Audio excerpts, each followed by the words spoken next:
Hispanic-Serving Health Profession Schools, a member-based organization composed of schools of medicine, public health, nursing, pharmacy, and dentistry, supplying essential academic and career development resources to students, faculty, and other health professionals. Hispanic-Serving Health Profession School addresses the mounting public health issues of providing quality and culturally competent health care to Hispanics living in the United States. Its mission is to strengthen the nation's capacity to increase a Hispanic health workforce to serve and promote the health of Hispanics. Its goals are to promote the career and leadership development of Hispanic faculty in the health professions, increase the Hispanic health professional pipeline, and develop culturally and linguistically competent health professionals through institutional partnerships and collaboration. To celebrate Hispanic Heritage Month, Hispanic-Serving Health Profession Schools has identified critical topics that are of high importance to the Hispanic health community. One of those topics, diversifying the workforce in the fields of science, technology, engineering, and math. It is not only important to the Hispanic health community, but it is a vital subject for the entire country. My name is Dr. Eneida Roldan. I am a board member of the Hispanic-Serving Health Profession Schools and Associate Dean of International Affairs and Associate Professor at the Herbert Wertheim College of Medicine, Florida International University in Miami, Florida. I am your moderator for this webinar. Before I introduce our esteemed faculty, I would like to open this forum with a few words on today's important topic. According to the U.S. Department of Commerce, occupations in the field of science, technology, engineering, and mathematics, STEM for short, are growing at 17%, while others are growing at 9.8%. According to the U.S. Labor Department, the 10 fastest growing occupations are all STEM-based careers. Currently, 14.9% of the entire U.S. workforce are Hispanics, but only 6.5% were represented in the STEM fields versus 66.9% being white, this being a clear underrepresentation. Not only are Hispanics underrepresented in the STEM workforce, they're not graduating with STEM-based college degrees. Only 7% of science and engineering bachelor degree graduates were Hispanics. Without the background in the STEM, Hispanics will continue to have difficulty in finding their way into the STEM workforce. The 21st century market demands a greater participation in these fields. This demand provides a great opportunity for Hispanics to take a hold of these areas. Today, we are honored to have as our guests experts on this important topic. They will be addressing the opportunities for Hispanics in the fields of science, technology, engineering, and math, and efforts to diversify the workforce in these fields. I will briefly introduce each speaker, and they will have an opportunity to discuss this topic. The introductions are a simple reflection of the highly accomplished panel. At the end of the presentation, those participating on the webinar will have a 10 to 15 minute session for question and answer. Now for our introductions. Our first speaker, Dr. Jessie De Arro. Dr. De Arro is a science, technology, engineering, and mathematics education and diversity policy and program expert with 15 years of experience in 2 federal agencies, including 2 details as acting Deputy Division Director and a detail to the White House Office of Science and Technology Policy. She has experience designing and managing federal discretionary grant programs to broaden participation of underrepresented groups, women, minorities, and people with disabilities, and to improve the quality of science, technology, engineering, and math education. Our next speaker is Dr. Elena Rios. Dr. Rios serves as President and CEO of the National Hispanic Medical Association, representing Hispanic physicians in the United States. The mission of this organization is to improve the health of Hispanics. In addition, Dr. Rios serves as President of the National Hispanic Health Foundation, affiliated with the Robert F. Wagner Graduate School of Public Service, New York University, to direct educational and research activities. Dr. Rios has an extensive bio. She serves on numerous boards and committees focused on minority health and policy. She has lectured and published extensively. In addition, Dr. Rios has been the recipient of numerous awards. In 2006, Dr. Rios was appointed to the Minority Alumni Hall of Fame of Stanford University, and in 2008 was appointed as a fellow to the New York Academy of Medicine. Dr. Rios earned her Bachelor's of Arts in Human Biology, Public Administration at Stanford University in 1977, and a Master's of Science in Public Health at the University of California, Los Angeles School of Public Health in 1980. Her medical degree is from the UCLA School of Medicine. In 1987, she completed her internal medicine residency at the Santa Clara Valley Medical Center in San Jose and the White Memorial Medical Center in East Los Angeles in 1990. Her primary care research, she did a primary care research fellowship at the UCLA Division of General Internal Medicine in 1992. Dr. Rios was presented with the Honorary Doctor of Science by Lehman College in 2010. To follow is Dr. Norma Paul Hunter. Dr. Paul Hunter is the Director of the Human Capital Portfolio within Diversity Policy and Programs at the Association of the American Medical Colleges. In this role, Dr. Paul Hunter leads a portfolio of career development programs and initiatives with a focus on diversity and inclusion across the medical education continuum, starting at the early stages of the pre-medical pipeline to professional development for faculty. Her research interests are in the area of the career development of racial and ethnic minorities, cultural competence, and diversity in the health profession. Dr. Paul Hunter received her Bachelor's of Arts from Lehman College, City University of New York, attended the University of Albany, where she earned her doctorate in counseling psychology. Our last speaker will be Mary Garcia Casarin. Dr. Garcia Casarin is a board member of the Society for Advancement of Hispanics, Chicanos, and Native Americans in Science, and scientific advisor for the Natural Institutes of Health, Office of Disease Prevention. She provides support to the Physician Scientist Working Group established by the Advisory Committee to the Director of the Office of Extramural Research and to the NIH Common Fund Physical Activity Initiative. Dr. Garcia Casarin received her Bachelor's of Science in Chemistry from Universidad Veracruzana, Mexico, her Master's of Science in Biology from James Madison University, Virginia, and her doctorate in pharmacology from the University of Kentucky in Lexington. She is a passionate advocate of outreach programs to increase the number of underrepresented minority groups in science-related fields. I think you can agree with me that this afternoon we will have a very robust representation of our panel and their expertise in this topic.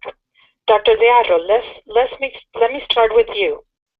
Can you describe the mission of the National Science Foundation and the importance of applied research in the areas of science, technology, engineering, and math? Thank you. Good afternoon, everybody.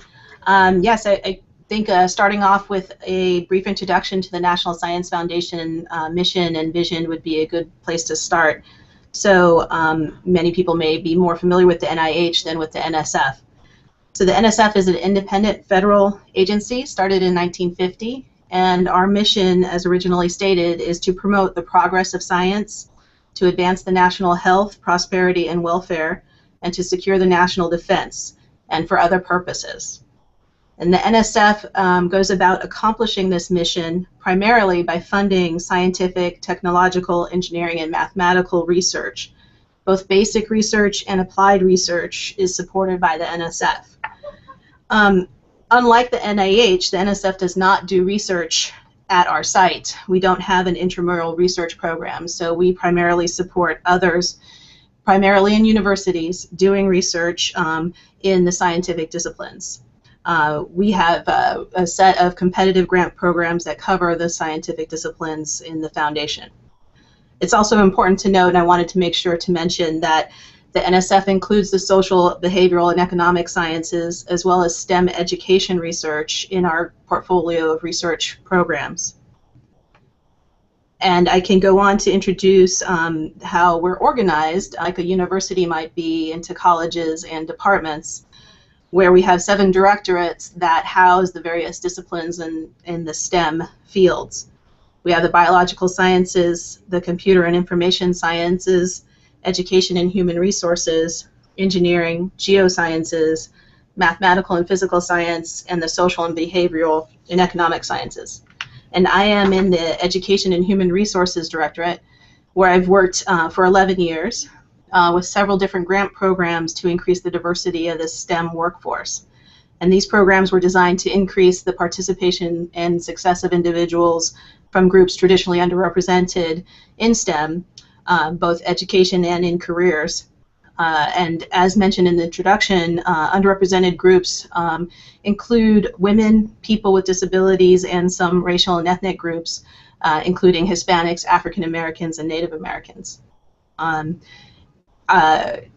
I think one of the things that I was also asked to talk about, unless there are additional questions from the moderator? No, I would like for you to expand, because of your background in dealing with the minority groups, what do you think are the greatest challenges, and how we can focus on increasing our representation within the minority groups in the STEM occupation? Sure. So in terms of the STEM education and diversity in STEM, which are 2 areas that the directorate I'm in invests a lot of time and effort and money into those issues, we have several programs that work to improve the quality of STEM education at all education levels. So that includes early childhood through K-12 into college and graduate school and into lifelong learning settings. And we also work both in formal educational settings, such as schools, as well as informal settings like museums and aquariums and things like that.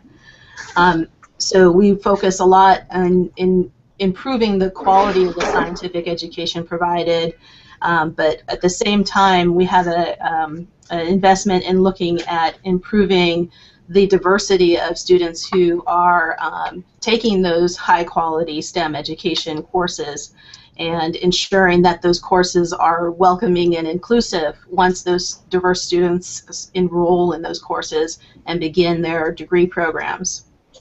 So, go ahead. Go right ahead. Oh, I was going to give you an example of a program that we have that might be of interest to some on the webinar. The Improving Undergraduate STEM Education Program, or IUSE program, it has a goal to improve retention in STEM programs, as well as improving STEM learning outcomes. So that's our primary program to support individuals who are doing research on undergraduate education. And most of that research involves designing interventions or curricular changes in training faculty to teach differently, more active learning, for example, in their courses, as ways to improve not just the quality of the scientific program that they're providing, but also as ways to ensure that individuals from a broad spectrum of backgrounds are retained in those courses and go on to degrees. With all the many good efforts that you're doing, is there any one of those efforts that you feel is more at the more, where we can not only increase our representation of Hispanics in STEM, but more importantly, as you just alluded to continue to support them successfully through their career. Anything that in what you've done that you can feel you can pinpoint that has been the most successful. Okay. So one of the things that I was hoping to mention is that although the NSF doesn't support research in clinical sciences, we do support research in the STEM fields. And one of the programs that we have is called the Research Experiences for Undergraduates. And so your students who are listening to this might be interested in taking a look at the NSF website and investigating whether or not there is an REU site that they might be interested in going to for a summer to do research in a lab. And I mentioned this in response to your question because it has been shown that research experience... Dr. Deato to get back on. Is she back on? She is back on, yeah. Oh. Okay, Dr. Deato, we lost you for a split second there. Okay, so I have begun to tell you about the Research Experiences for Undergraduate program at the NSF. And I wanted to mention that because students who are listening to this might be interested in taking a look at the NSF website to see if there is an REU center that they might be interested in doing research over our summer at. And the reason I was mentioning this in response to your question about strategies that work is that individuals who have research experiences are more likely to finish their degree in STEM, and so that's one of the ways to increase retention is to give students real experiences with doing science, and so that is one of the many ways that we can improve retention of students in STEM. Perfect. One final question. Do you find any differences in gender? Any gender differences in successful completion of these careers? Definitely. As mentioned, women are 50% of the population, but yet they're still underrepresented in science degrees and in some disciplines at various levels. So women have been making a lot of progress in terms of increasing the numbers in earning undergraduate degrees and even earning graduate degrees. But for some reasons, even though they have made progress in earning the degrees, we're losing them in the next stage of the career in some way for various reasons that there's several indications that there is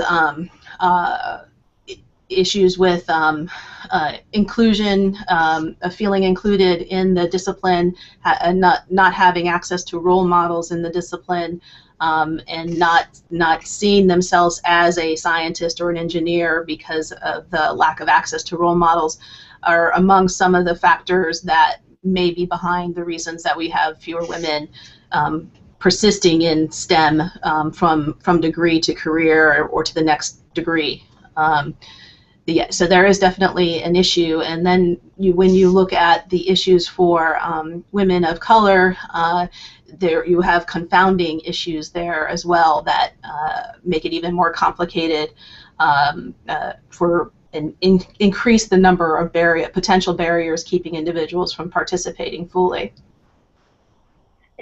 When you say role models, do you specifically females, let's say, or gender specific that are in the field, or are you also referring in addition to mentoring or mentorship? Okay, so I think your question was, is there a difference between mentoring and access to role models?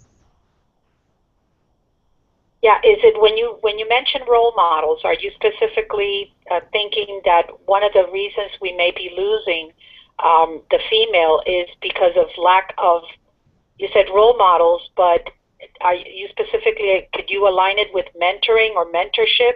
Sure. So I think that at least at NSF we consider mentoring a substantially different thing than role modeling, because role modeling can occur in a brief 10-minute interaction between a student and a faculty or a student and a professional in the industry. But mentoring is much more long-term, where you have more an investment in that individual's progress and career progression. So they are different. So access to role models is one of the factors for girls that is important, but access to mentoring is a factor for a lot of individuals, not just women, for career progression up into leadership roles in scientific fields, etc. So both of those are issues for underrepresented individuals. Thank you. Thank you for your comments. Dr. Rios, in your many years leading National Hispanic Medical Association, what are your thoughts on the topic of Hispanic in science, technology, engineering, and math careers? Okay. Okay. Where do I talk? Put it in your hair. Oh. Dr. Rios? She's there. She's Yes. just getting her microphone ready here. And the microphone's right here. Okay. Sorry. Yeah, this is Dr. Rios. I'm not used to these things. It's not saying that. So I was going to just address a couple of questions that you had, and it was mainly about the importance of the STEM, I'll say STEM initiatives that have been developing in Washington, D.C., the federal government. They're known as the President Obama STEM Initiative, started in 2009. This administration has been fortunate, I think, to be able to be at a time when many jobs are available and needed, and there's quite a big demand in the the Silicon Valley and technology world, and also a lot more computerized skill sets needed for all kinds of jobs in our country. And one of the things that the President's initiative described was that there's a recommendation to not only get corporate funding to work with the public sector, which is coming from the government. I used to work for the government. There's a big push now to think about partnerships because the government funding has decreased over several years, over the last decade, I'll say. And so this public-private partnership within a STEM initiative is very important. And also what's very important is to look at who are the workers of the future. And for this country to become more globally competitive, it's noted in the initiatives that the the workers of the future in our country who are going to make this country competitive are what we call underrepresented students or underrepresented people. And those include our ethnic minorities, racial ethnic minorities, African American, Hispanic, Native American, Asian American. And so I think that that's important to note. And the other thing is that quite a few leaders within, again, the Washington, D.C. arena, working with organizations like Hispanic-Serving Health Profession Schools and other Hispanic organizations interested in STEM. I know that the immigration organizations, for example, got on board with STEM this last political season, the last Congress, because so many STEM companies were interested in being able to employ immigrants from countries with higher education levels, PhD types, researcher types, to work in the technology arena. And it actually became a big deal as part of the immigration debates and it was agreed to by the Senate that licenses, or visas, I should say, visas for certain skill sets coming from countries like India and Eastern Europe, Latin America, very highly skilled technical people, including healthcare professionals, should come into this country, buy their visas, and the visas should go into a big pot of money that's called the President's Initiative on STEM at the Department of Education. So with that context, our organization, the National Hispanic Medical Association, talked to the Josiah Macy Jr. Foundation and decided that we needed to understand how to bring together the thought leaders of Washington and with the federal government especially, who were already involved with the President's Initiative, and develop a meeting, a summit that happened at the end of last year in November of 2013. to be able to come up with recommendations on STEM funding specifically for the pipeline development and the recruitment of more minority or underrepresented students into the health careers, not just technology. But knowing that STEM, science, technology, engineering, and math provided the educational principles, educational backdrop for students who could become pre-med students or pre-dental students or pre-nursing students. So we ended up in planning and preparation for the meeting, we found out that the Congressional Hispanic and Black Caucus were very interested because they had created STEM programs for their schools. There are schools in this country that are very much funded by federal government set-asides. They're called historically black colleges and universities and Hispanic-serving institutions, and they have their own STEM programs. They have funding and legislation, and they already have agreements to have students go from a 2-year school to a 4-year school. And even we were asked to review their grants over the last 3 years to find out if there were any health careers already being funded, health career programs. And in fact, with the Hispanic-serving health profession schools, they do fund nursing programs. So our summit then brought together a group of African American and Hispanic leaders with leaders from HHS, Department of Education. I have the agenda here and I have the recommendations.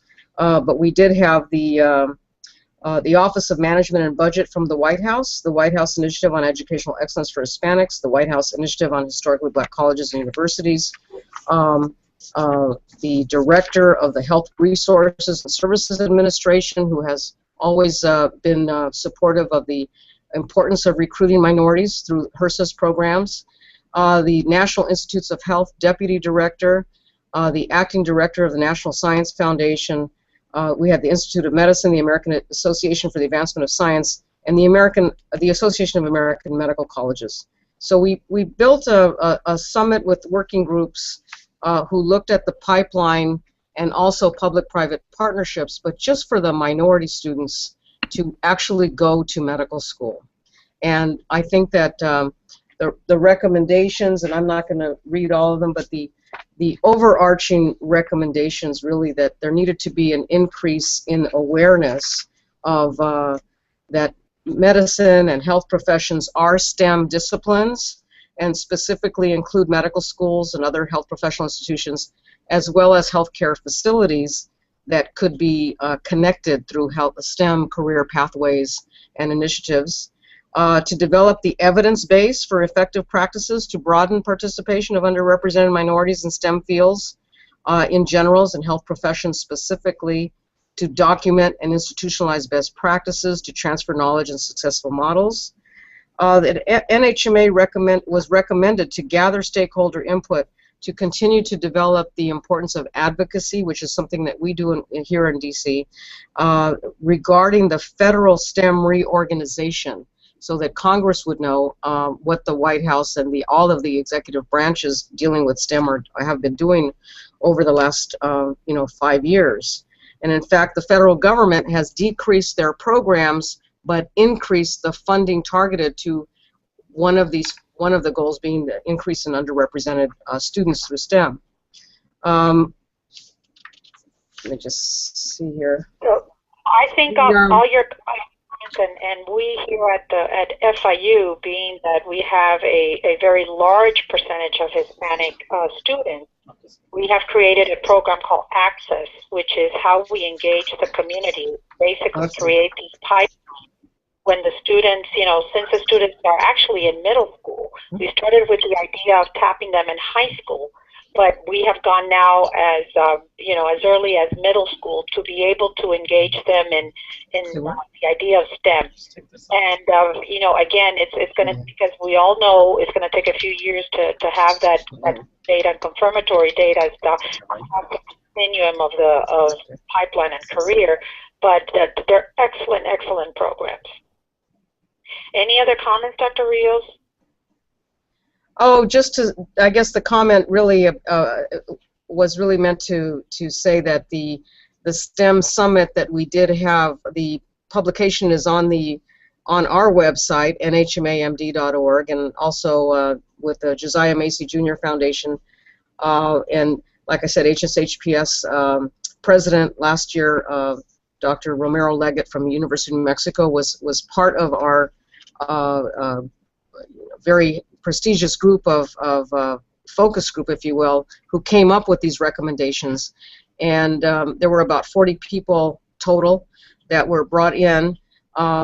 But we actually had a very great success with understanding now that legislation is being created so that we can see the STEM programs of the historically black colleges and the Hispanic-Serving institutions be brought into fruition, where there would be a bigger pipeline at the lower levels of education, you know, the junior colleges, the state schools, with mentoring counseling that would take them up all the way to four-year universities and to medical school, working in partnerships with medical schools, but more importantly, working in partnership with those institutions in our communities that could be the employers, the hospitals, you know, the large accountable care organizations, as well as other, you know, technology companies that could use the efforts of health professionals, especially researchers, and that type of group. So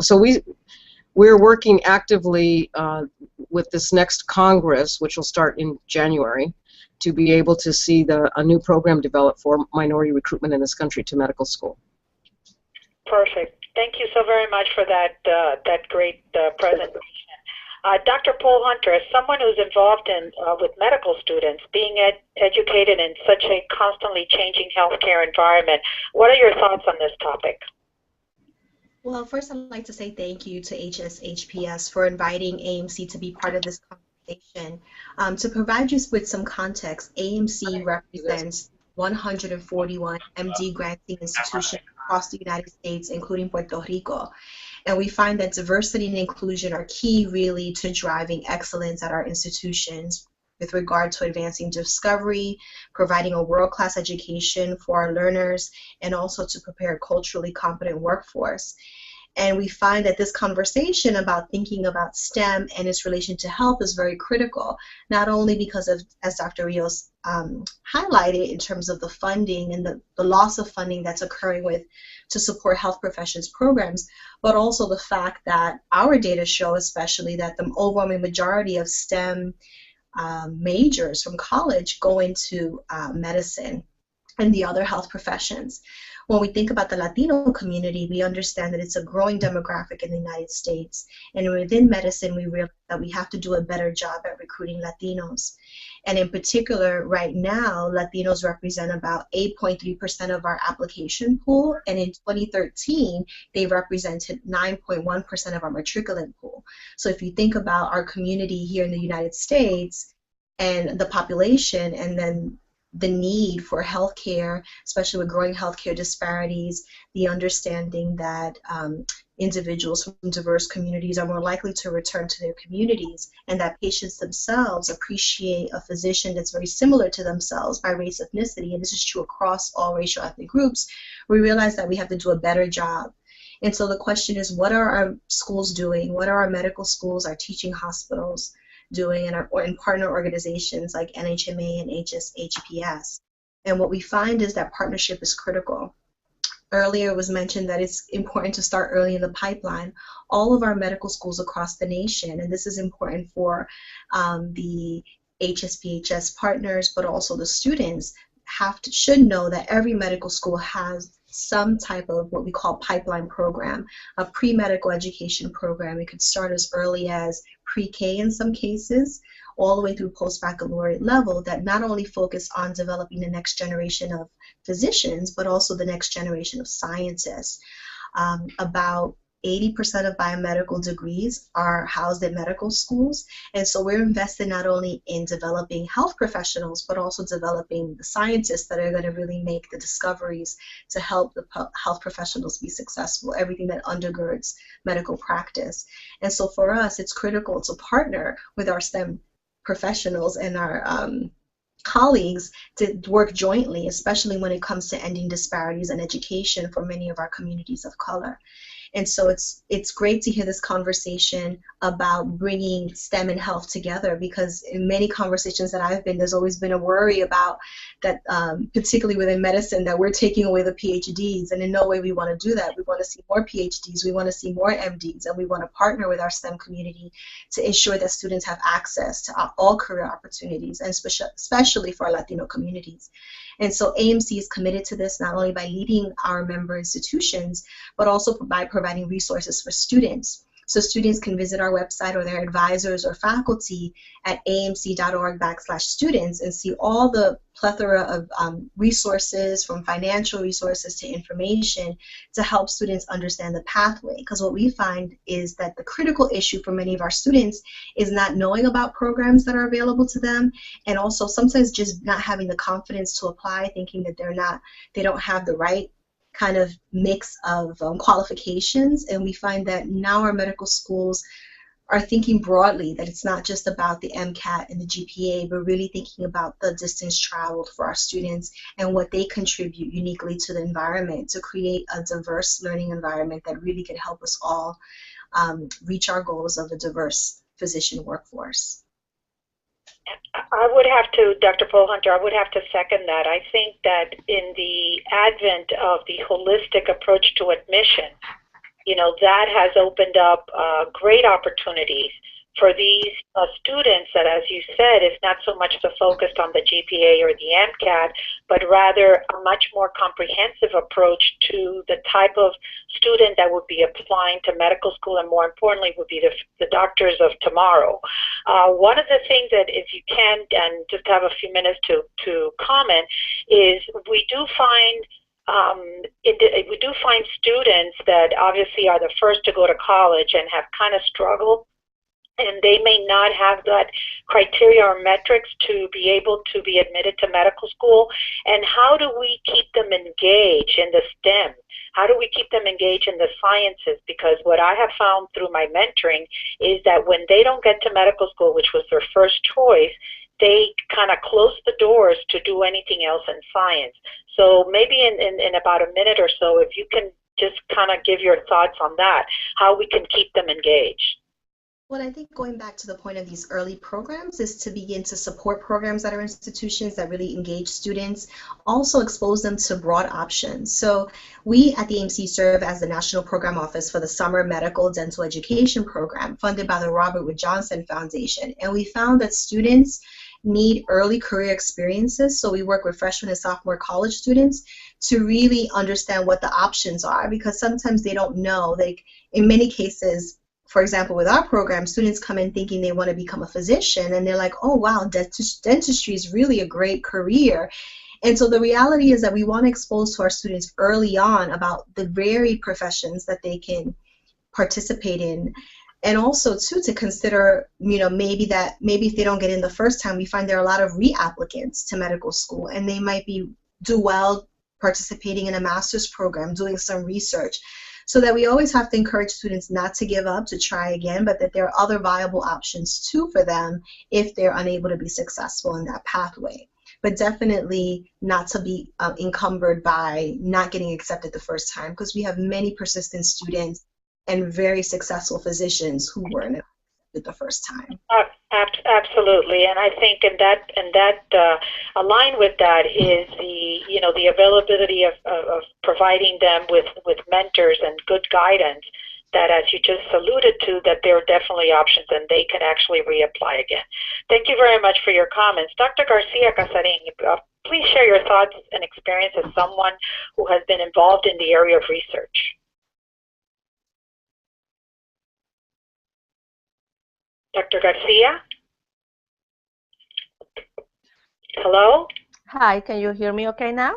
Yes, I can hear. Okay. Well, I just want to say thank you for this great opportunity to actually to represent SACNAS today. And I've been hearing a lot of mentoring and how to really engage the students very early on, and this is what SACNAS is about.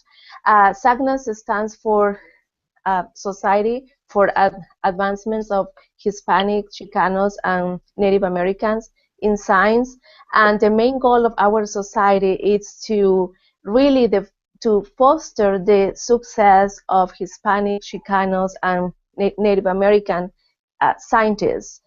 So the main goal is to actually guide everybody in our society to reach success, to be able to obtain higher level degrees.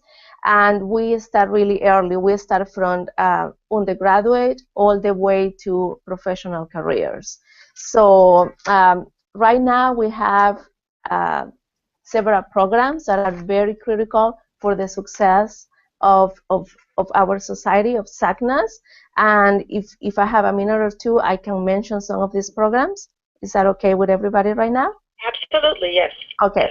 And before I get to the programs, I just want to emphasize that we have about 23,000 members, and they all go from students, scientists, educators, and we have about 100 SACNAS chapters around the country, and also we have about 1,000 universities and institutions represented at SACNAS. So as you can see, it's a really big organization. Now, some of the programs that are very critical for our success, we start with the SACNAS chapters. These are chapters that happen at different universities. And the purpose of the SACNAS chapters are to really provide mentoring opportunities for students, networking opportunities. And one of the ideal things that I found is extremely useful to have in SACNAS is that we create a sense of community. So students come to the SACNAS chapters just to find mentor, to achieve academic success, but also to feel very comfortable in a safe environment where they can discuss cultural issues, family issues. So we also provide that kind of support for the students. There is also the SACNAS Leadership Institute. I actually was part of this SACNAS Leadership Institute. This happens every year. I think right now they just completed the 5th year, and every year they bring 30 people to this SACNAS Leadership Institute, and they have postdocs, they have early career professionals, and more advanced career professionals. And this is a great opportunity to really provide leadership skills. And one of the goals of this program is to really have a plan. You actually create a professional development plan, how to achieve your next goals. And I have to say, when I was part of this program, I found that extremely helpful. It really helped me to see what I wanted to do next and how to actually do it. Another very important part of SACNAS is a program that it's somehow new. It's called the Science Scholars, the Native American Path, and this is specifically designed for Native American students. This is a whole a year-round program where students are matched with mentors at their particular universities, and they really work one-to-one to address all the needs of that student. So this is a very, very important program. Lastly, we have the National SACNAS Conference. Actually, we are going to have this conference very soon. This is happening in Los Angeles from October 16th to October 18th. And this SACNAS conference has been happening since 1986. And we're very pleased to announce that we are going to have about 4,000 people attending the conference. And again, the purpose of the conference is to help students all the way from undergrad to postdoc to professionals to achieve, we have a lot of workshops to achieve success at different levels, leadership skills, career development, workshops. Also, we have a family day where the conference is open to Hispanics and Native Americans that live in those communities. So we have huge scientific sessions that are really, really important so that our students and our professionals can really take a huge opportunity to network with other scientists and get feedback on whatever research they are doing. Also, at this conference, we have exhibits, and so many medical schools, industries come to this conference to showcase their different programs. So as you can see, SACNAS is very, very committed to increase the numbers of Hispanic, Chicanos, and Native Americans in STEM fields. Absolutely. It sounds not only that you're all that the commitment, but also it's very robust. And I think you brought up an excellent point on the family component. Because, you know, definitely, as we all know, in usually these underrepresented minorities, the family component is extremely important. So I'd like to, you know, start now with our question and answer session, and I think I'm going to go first, and I will open it up to our panelists. How do you feel, especially with the Hispanics, and obviously also with the African American, how to bring in or when to bring in the family component as part of the success of these students into the STEM careers? And this would be for anyone, whoever wants to start discussing. Actually, I can start if that's okay. From my own experience, can you hear me okay? Can you hear them? Yes, you can. And who is it? Yes. This is Mary Garcia Casarin.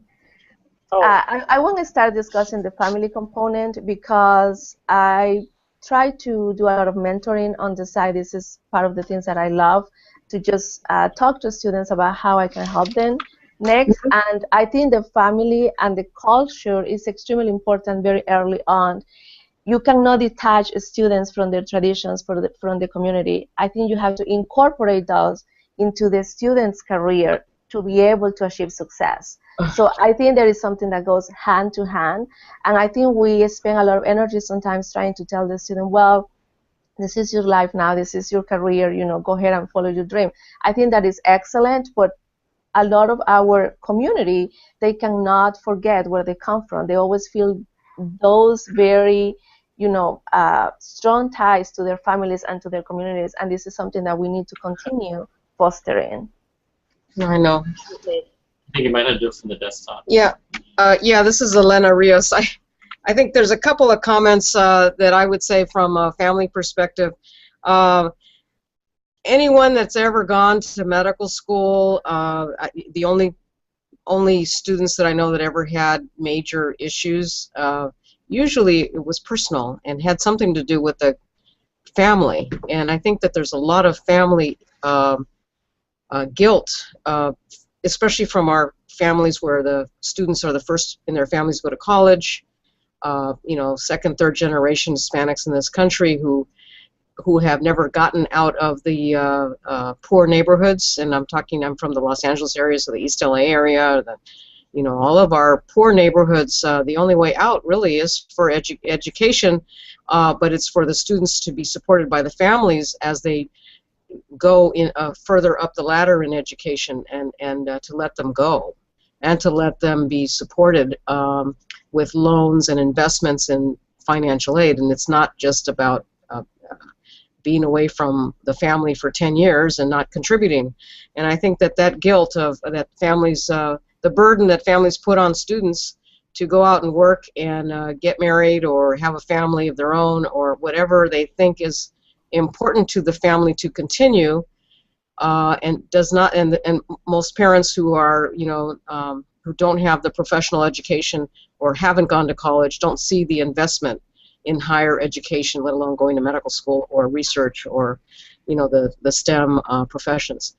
The other issue with family, because our family members tend to be, and it's not everybody, but there are family members who are not parents, who are not able to understand the rigors of the STEM education, and they get disconnected. They need to be brought in with parent-teacher communications through grammar school, through middle school, through high school, to be able to be supportive of and the importance of students' discipline. Oh, what was I doing? I think those are Anyway. excellent points, and again, very important, that family component, especially in these minorities. I'd like to, if I may, jump into, I have some questions from the audience that I would like to share with our panelists. The first one, it says, are there any organizations that are recommended to join when it comes to the STEM fields? Anyone, open to any one of our panelists. Any specific organizations that you would recommend to join when it comes to the STEM field? Hi, this is Norma from the AMC, and I think that one of the organizations is here with us, SACNAS. We have ACES, and also for medicine, each of our minority student organizations has a student group associated with them. Like the Student National Medical Association has what they call MAPS chapters, which are basically chapters at undergraduate institutions for students interested in medicine. And so there's similar groups in dentistry and other health professions. So it's important for students to think about national organizations that they can connect with, such as those, to really not only broaden their network of peers, because peers are important in terms of supporting the process, but also just making networks with existing health professionals, their advisors at their graduate institutions. Mm-hmm. Great. Hi. Anyone else? Well, hi, this is Mary Garcia again. I just really want to tell our audience that they can join SACNAS. They can go to the website, sacnas.org. Also, they can look into their university to see if they have a SACNAS chapter. But I will really recommend that they go into the SACNAS website. Thank you. Okay, thanks. There's one here regarding financial aid, and it stipulates regarding financial aid. Are there any opportunities for health students with STEM to take advantage of? I can talk to that. Something new that I realized probably happened again a decade ago, where students who are interested in loan repayment can work for nonprofit organizations, and in healthcare. Many of our institutions are nonprofit, our academic institutions. If students become faculty members, hospitals, if doctors become private physicians and have admission privileges with hospitals. You have to work in community health centers, for example. You have to work 30 hours a week for 10 years in nonprofit world. That can be in public health, can be in government. And after the 10 years, and you end up paying your loans off at a percentage of your income, and many nonprofits would pay lower than if you were in a big private business or even in your own medical practice. So for physicians with large debts, we now have a way for loan repayment, and after 10 years, the federal government will pay off the student loans, assuming they're federal qualified loans.